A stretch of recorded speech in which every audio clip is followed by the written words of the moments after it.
It is time for another Sofa recording here on MUXX TV, and I'm so happy to have you on the show today, John Wesley Satterfield. And it's great to have you here because you have something very special coming up next Wednesday, for whenever people are watching this. But it is your new single is going to be released, or it's going to be on the radio here in Germany. It's going to be on German radio, yeah. So it's Bittersweet Hearts. We're going to talk about that in a second. First of all, tell me why you're in Germany in the first place, or in Europe right now, and who you are on tour with. I'm here for food. That's a good thing to mostly. be here. The food is amazing. No, I'm out with my good friends in Love and Theft, just supporting their tour. They announced that they were going to do this tour, and I saw the dates, and I've always wanted to travel to this part of the world, and so I kind of forced myself onto it. I didn't really ask him if I could go. I just told him I'm coming. But it was just, it's an uncommon experience that you get to have, to be able to travel so far from home to play music. I was talking with my dad yesterday about it, and we figured that this is, aside from like being in a war, this is the first time that anybody in my family has ever been this far from South Carolina, where I'm from. And I've always wanted to travel. I did the UK last year, and it's great to be able to do it with. I've known the Love and Theft guys for a very long time, so that was, obviously a good part of the trip. But it's cool to see this place. So what are your thoughts on being here in Europe or in Germany? What do you like the best about it so far? It's amazing. When we first got here, we went to Hall in Tyrol in Austria, and the scenery was it was like a screensaver. But everybody's just been very kind to us, very warm. They forgive our ignorance of the language. Well, it's a very difficult language, so I wouldn't worry about that at all. Well, Steven's working really hard at it. He's doing his lessons every day. But no, I mean, it's just been, it's awesome to see. I love history. I love seeing old things. In America, we don't really have things that are as old as you guys have. Most of the buildings that we've been in, stayed in, or played in are older than our country. And so it's awesome to see that sort of history. You study about it when you're in, primary school, I guess they call it here. But it's just been really cool to meet new people, discover, again, new foods, see new places, and see the architecture and the things that you read about when you're a kid. And I never thought that music would ever take me this far, but it's really cool. So tell me how old the story is in Bittersweet Hearts. Is it an old story, something that you're talking about, or is it something that has recently happened to you, or what is it about? Well, I did just go through a breakup, but this is not about that one. I've had many breakups. I'm sorry. It's the plight of the artist, I guess. But no, this was about running into an ex-girlfriend a handful of years ago. I wrote the song probably 6 or 7 years ago, and it was about running into her in a bar. And when you're catching up with somebody that you haven't seen in a long time, especially somebody that you were in a romantic relationship with, you never talk about like anything bad that's going on in your life. Mm-hmm. It's always like there's a line in the song called "Speaking in Highlights," and it's sort of like what people do on social media. Nobody ever shows their real life. They show the cool things that are happening. And so it's just about catching up with someone and coming to the realization that everything's not going great, or as great as you want it to be, or as great as you want it to seem like, and just realizing that you're still sort of one and the same, and you're still the same people. Not that your life hasn't changed or you haven't been able to do things, but everybody goes through hard stuff, and I think it's important as an artist to write songs that are open about that sort of thing, because then people that are going through it that don't have this sort of outlet, they can relate and they don't feel as alone in that situation. Does she know the song is about her? No. What's her name? I don't care to just no. You don't have to tell me. But Ashley is her name. Okay, well, Ashley, this song is for you. Bittersweet Hearts. Thank you so much.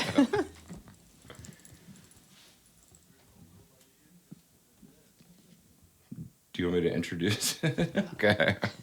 Bittersweet Hearts.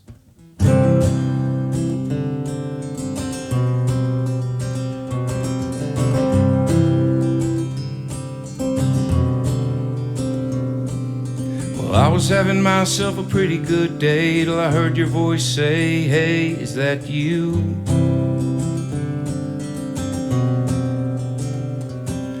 You said it's been 5 years plus a minute since this bar had the both of us in it. Is that true? You moved back to Charleston, I nearly lost it. I thought I found a good girl, but it nearly cost me my mind.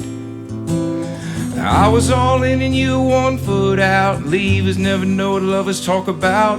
Suffice it to say I had my doubts. And if you want to know how I'm feeling right now, it's bittersweet hearts. I should go, but I ain't that smart. I know how this goes, my heart don't care. It hurts so good to see you lying there, and this ain't a fresh start. We're just bittersweet hearts. We were catching up and the whiskey was flowing. It's the same old bullshit, how are things going? Speaking in highlights. But if everything was good, then we wouldn't be here, hiding from the day, drinking high life beer. We're low lives. It's the same old trick you got me falling for again. It starts with "I'm sorry, can't we just be friends?" I'm dropping you off, you're inviting me in. I'm too drunk to say no, too tired to pretend we ain't. Bittersweet hearts. We're bad together and worse apart. Something about being with you feels a little like home. Well, I remember all the nights waiting by the telephone. When does goodbye start? We're just bittersweet hearts.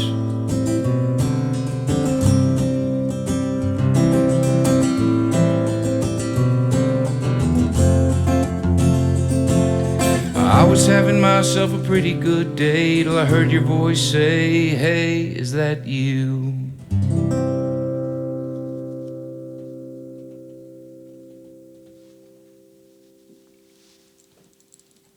I'm going to come anyway and ask you. Thank you very much. A beautiful song.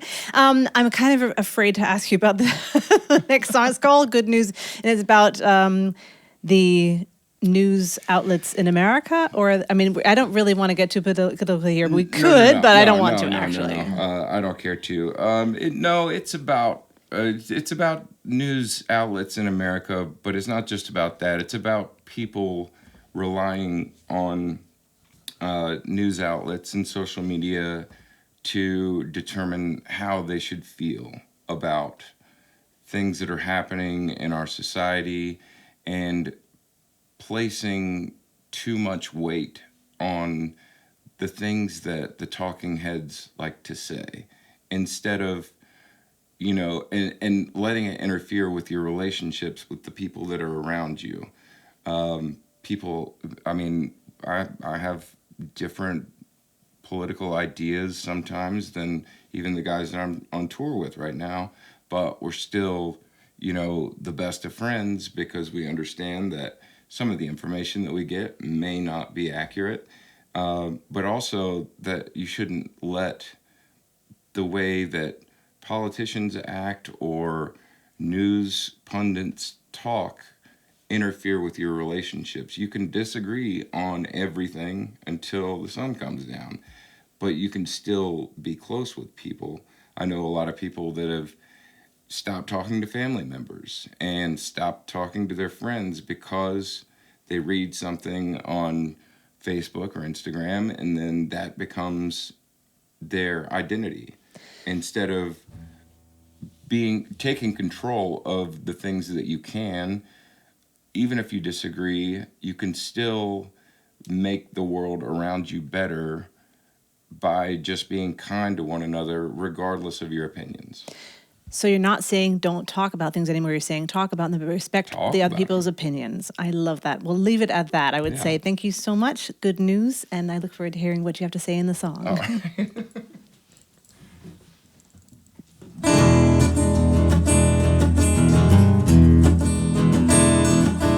Speaking in tongues, talking about colors, but nothing is black and white. Get paid to say it, how much to fake it, no matter if it's wrong or right. But talk is cheap, freedom ain't free, and we're losing more every day. It's just right trash fishing, it's hot in the kitchen, and I wish it all would go away.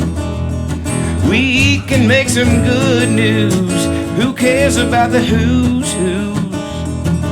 Damn the opinions, overpaid minions, never walked a mile in my shoes.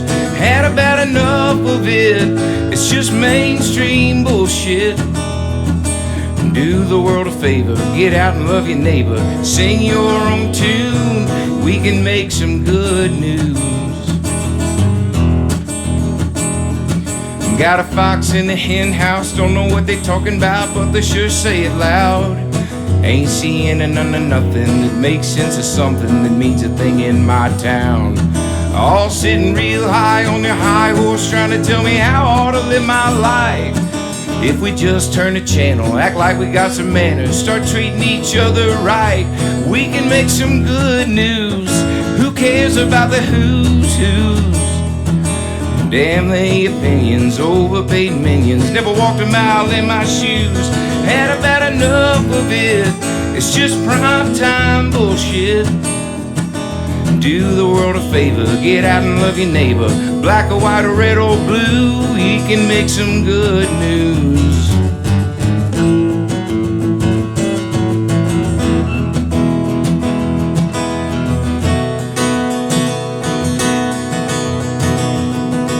We can make some good news, who cares about the who's who's? Damn the opinions, overpaid minions, never walked a mile in my boots, and had about enough of it, it's just prime time bullshit. Everybody's so high-strung, listening to dum-dums, ain't a bit of truth ever rolled off the tongue. After 2020, man, I'm feeling kinda numb.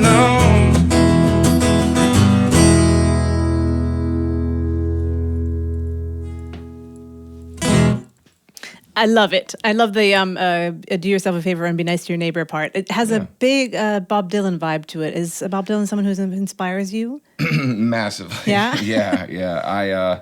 My dad taught me how to play guitar and sing, and so I grew up, and we still, whenever I get to go home, we still sit around and we'll go through what they call fake books, which are like just big song books with all the chords and the lyrics, and we'll just sit around and play all these songs. And I mean, Bob Dylan has always been a huge influence, but I've always also been just really interested in, how he sort of created his persona, and he affected a lot of change. He was a big part of the civil rights movement in America in the 60s, and he's just a very interesting person, but also a fantastic songwriter, and he's definitely a huge part.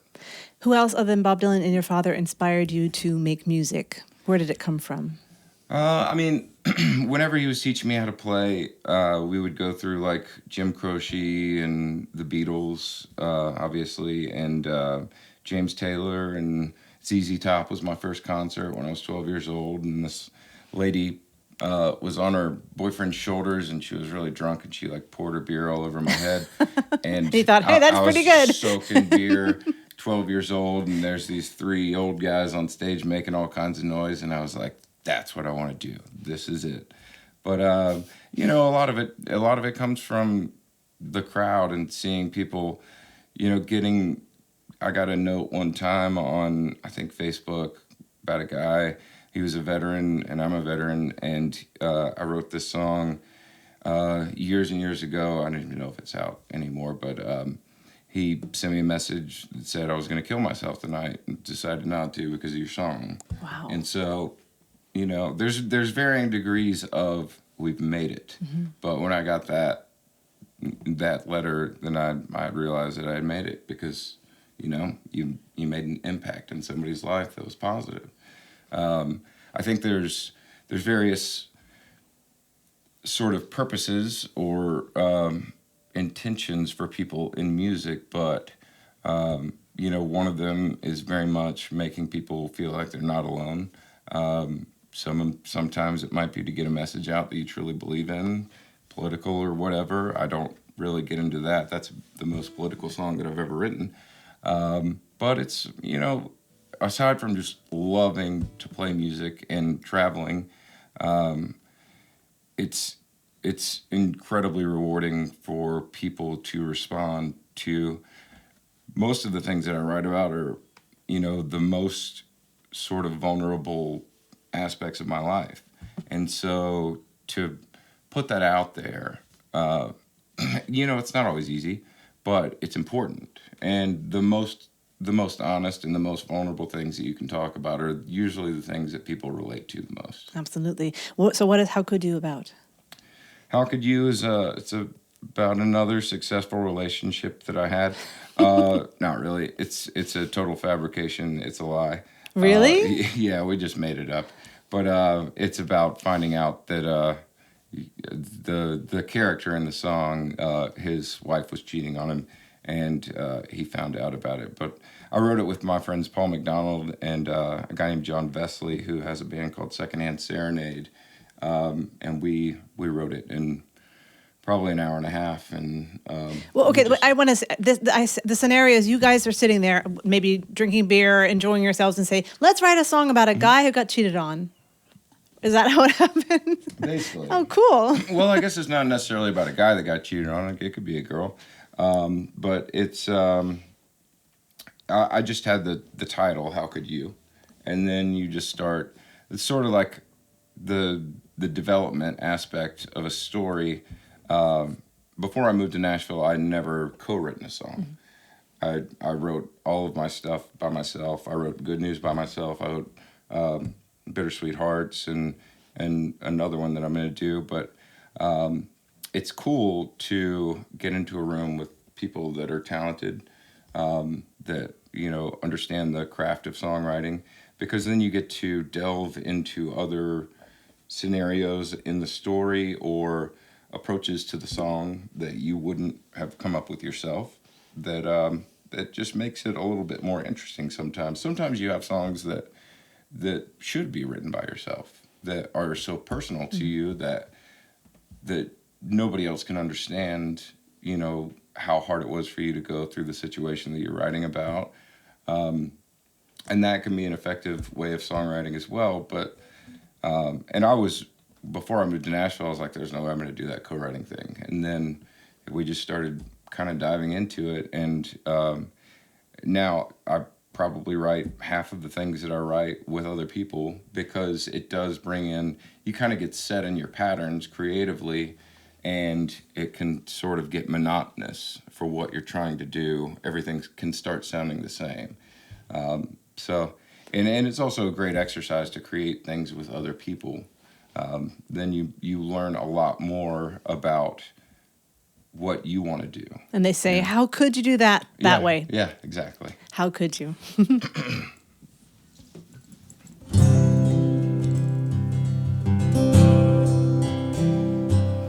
I'm waiting up on a Monday night. You said you were working late. Come to think of it, you sure work late a lot these days. And Billy said he saw you at the bar having a drink. You smell like the cologne we bought him a year ago last week. And my paranoia might be right on point, I think.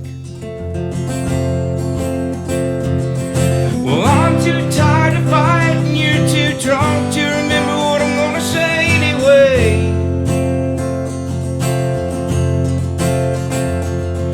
And you ain't really sorry and you ain't crying, baby, it's probably just the rain. But you made me a fool. How could you use that four-letter word with me to cover up the four you did with him? You can't break me, baby, but I'm feeling pretty bent. You can't blame me now for where I wanna go to shake the feelings that I already know all too well. To hell, I wanna make you feel this for yourself. And I'm too tired to fight, and you're too drunk to remember what I'm gonna say anyway. And you ain't even sorry, you ain't even crying, baby, it's probably just the rain. But you made me a fool. How could you? How could you? How could you? Well, I'm too tired to fight, and you're too drunk to remember what I'm gonna say anyway.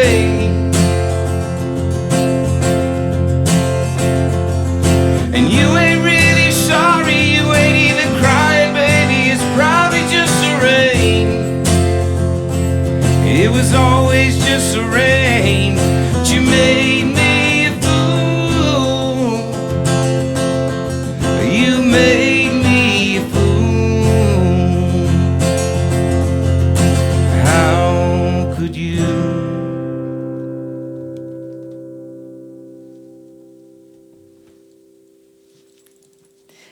Thank you very much for that. I don't know how I'm going to get to this, like go from this song to my next question, but I was told on tour things happen that are kind of funny or fun, and there's a really fun story from Thanks, Steven. being on tour and stopping at a... I'd love to hear it. Okay. Okay. So we when we first got here, I was sort of lost in a lot of ways. It's a very different place than from home, and you have to like pay money to go into the bathroom at truck stops, and so I pay my my euro, and I get the little ticket, and I'm like looking at it, and I'm like, what the hell is this? This is so weird. And so I wasn't really paying attention to the restroom that I was walking into. And I heard Steven say he paid his euro to get through the little turnstile. And I could hear him saying, man, this better be worth it for $1, which is, American for dollar. And then the stall door next to me closed, and I thought that it was Steven in the bathroom next to me. The timing seemed to work out. And so I started waving underneath the door saying, hey, Steven, which is kind of a running joke because Taylor Swift has a song called Hey, Steven about him. And so I was saying, hey, Steven, but you could only really see like my fingers waving underneath the door. And but there was no response. And so I thought that was weird. And so I come out and I'm washing my hands, and I was waiting for him to come out because I thought that he was going to be like, ha ha ha, you thought that was somebody else, didn't you? It was somebody else. It was a nice lady from Germany. And it turns out that I was definitely in the wrong bathroom. And I was like, I'm so sorry, stupid American. This is my first time here. It's literally the first time that I'd been into a German truck stop. And she was like, oh, no, it's okay. So if you're watching this, I apologize. I definitely did not mean to be in there, and I didn't mean to be oddly waving underneath the stall door. But Steven was waiting outside to see what was going to happen? No. Oh. I ran as fast as I could back out to the van for fear of seeing this lady out in general public and her being like, that weirdo's in the girls' bathroom. And when they got out there, I told them, Steven and Eric both laughed very, very hard, and I was beat red out of sheer embarrassment. So this is your chance now to get back at them and tell a story that they maybe don't want to tell, but you don't have to. That goes in the vault. I'll talk about myself all day long, but I'm not talking about anybody else. That's a good way to deal with life, I would say. Ain't for Sale, your stories are not for sale. What is Ain't for Sale about? So Ain't for Sale is it's loosely based on this guitar. So if you can see it in the camera, I know it's sort of behind the flowers, but it's all beat up. And I was in a bluegrass band for a long time. And to make up for not really knowing what we were doing, we played really fast, you know. And so it didn't have a scratch on it.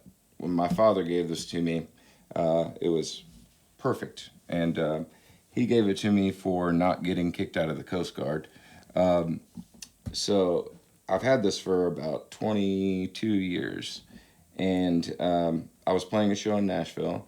And it was one of those sort of writers' rounds where you explain songs and stuff. And but this guy came up to me after the show and he said, "Hey, who relicked your guitar?" Which is something that people do. I don't know if they do it anywhere else. They do it a lot in Nashville and New York and LA to make things look older and have a little bit more character than just playing a brand new instrument. That's what I do in my face. Yeah, I've been doing that to me for a long time. But he asked who made my guitar look vintage. And I thought it was such a funny question because I had just moved there and I didn't really know about that process or the market for it. And so I said, "You think I paid somebody to ruin a perfectly good guitar? You're crazy." And then he offered me $10,000 in cash for it. Wow. It is not worth $10,000 for anybody thinking about stealing it. Well, I guess it is to that guy. But I didn't want a crazy person playing my guitar, and only a crazy person would ask or would offer that much money for it. So it's loosely about that. It's also about my father teaching me, how to play Beatles and Bob Dylan, and showing me sort of the wonderful foundations that we have in American music and British music, and also for the things that are truly important in life should not have a price tag. Hold on. I mean, unless you're just destitute, I guess sling them. But hold on to the things that are important. I think people monetize the parts of their lives that shouldn't be. And if he had offered me $100,000 for the guitar, the song would have never been written. So. Ain't for Sale.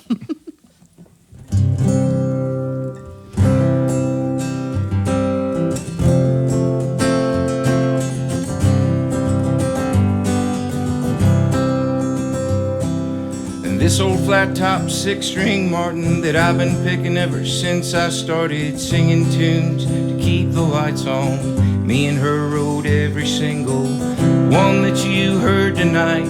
Took some wrongs to get them right. She ain't no worse for the wear. We both got scars and holes and tears. And that fella, he offered me $10,000 to take my Martin home with him. Some folks will never understand why I said no and shook his hand. My daddy gave me this guitar for serving 4 years in the Coast Guard, and it ain't worth its weight in wood and steel. So $10,000's really quite a deal, but you can't put a price tag on the stories that guitar could tell. Sorry, mister. Some things ain't for sale.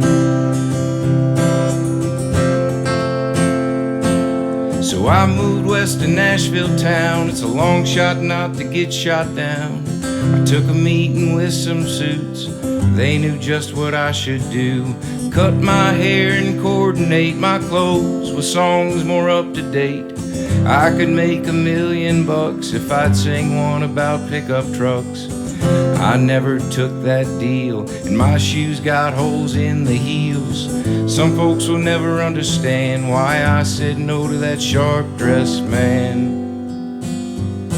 My daddy taught me how to play every song by Harry Chapin, and anywhere is a better place to be. And we cried watching Paul sing Let It Be. So I ain't trading truth for extra pennies in your well. I'm sorry, mister. some things ain't for sale.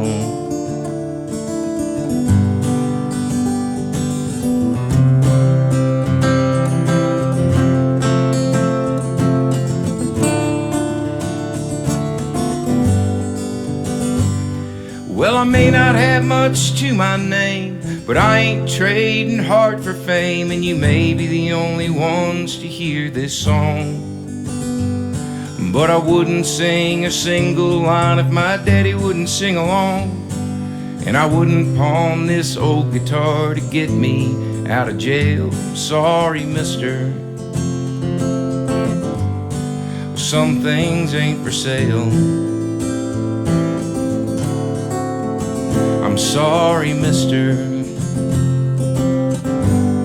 well, some things ain't for sale.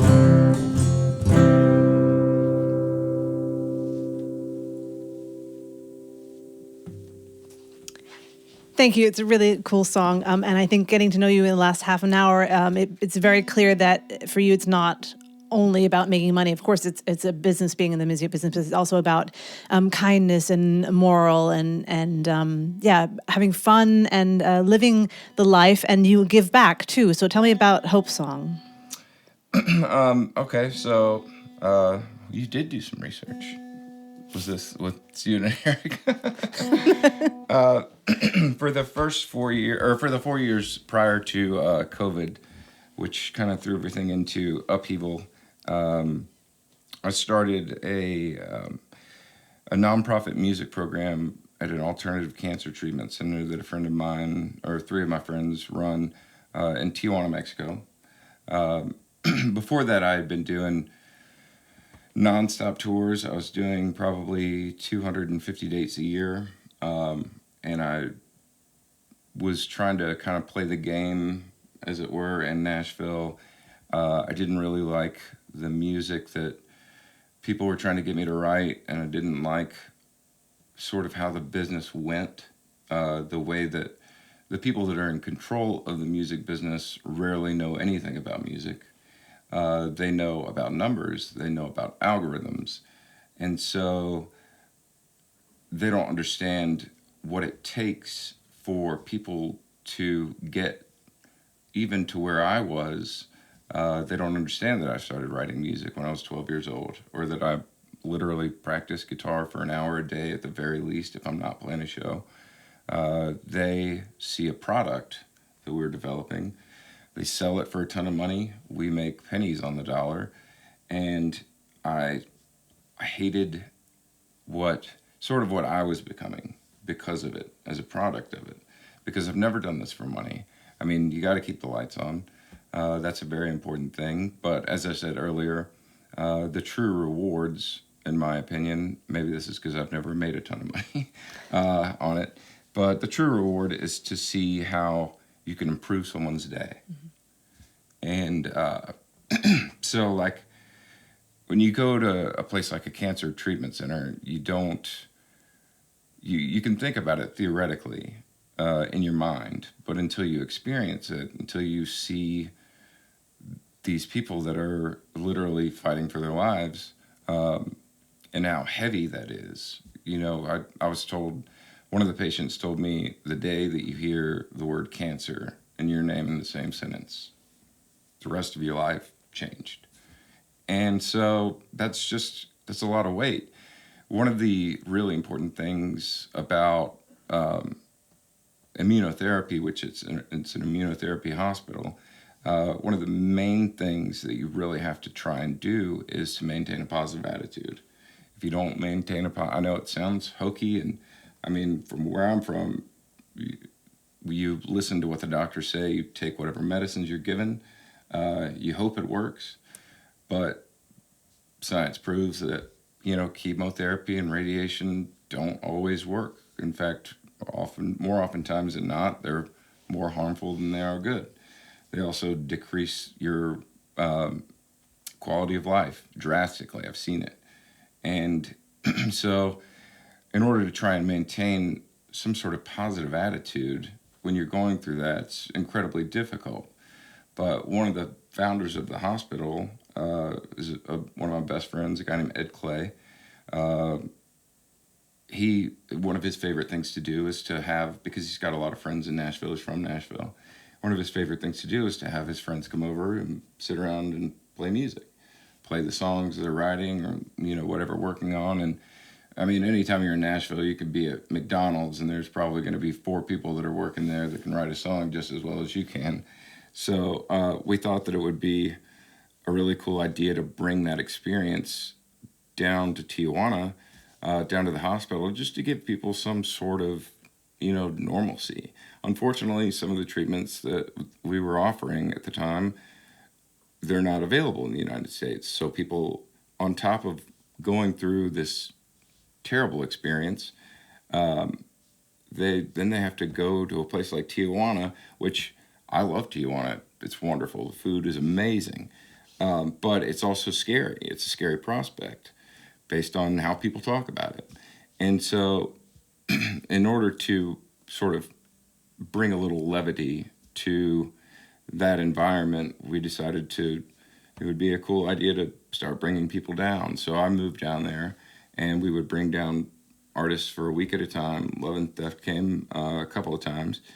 And, these people are going through the most human of experiences. So it wasn't like work for me. I mean, the tacos are amazing down there. But it was awesome to see people feel just a little bit better, It's a wonderful thing, and thank you so much for doing that, because it's really important, and it shows that you not only love music and food, you also love people, and you have a big heart. And you just mentioned Love and Theft there, and they're going to join you now for the next song now. So I'm going to have them come in. I'm not sure how this is going to work. We didn't rehearse this. Are you ready to come, guys? All right. We are. Hi, guys. Hi, John. So I'm going to leave. Over here. You're going to play Gunfight, and I'm going to get out of here. Thank you so much. Thank you. So this was actually a song that we wrote in Mexico. Me and my good friend David Bournet. It's called Gunfight. It's a metaphorical song. Americans like their guns, but this is not about that. This is it's entirely metaphorical. So here it is, Gunfight. Hi guys. Hi, John. How are we doing? That's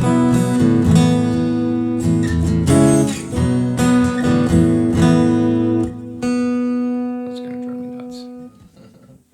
We can edit that part out, yeah? Okay. I did that out of respect for you. I tuned because I care.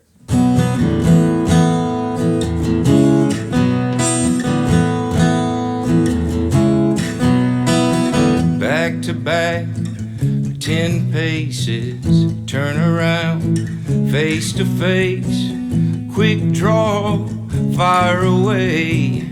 Crows came on a good day.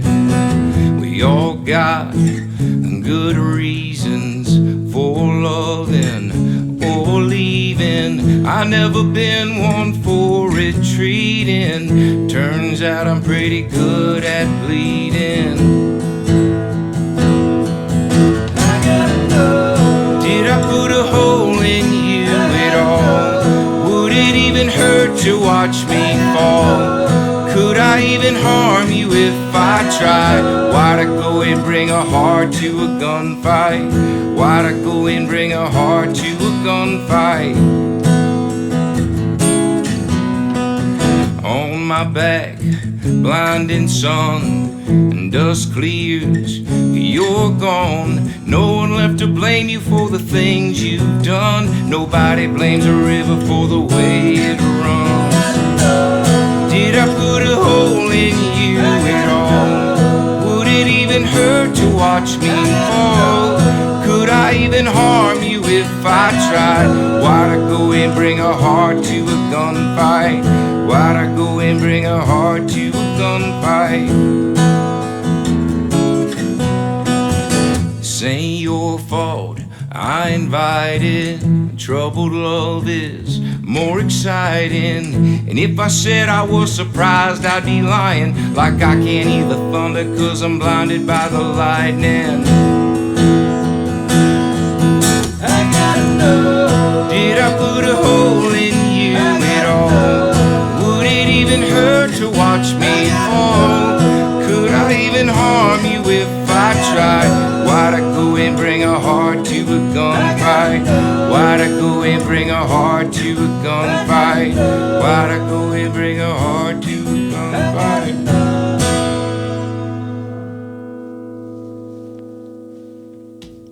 Thanks, boys. Thank you so much. Just stay here because I'll put my. Just stay there because I'm going to say goodbye. Thank you so much. Thank you, Eric. Thank you, Stephen, and thank you, John, for being here. I think I'm not on the light. It doesn't matter because it's not about me. It's about you guys. Thanks so much. It's been wonderful. Have a great tour.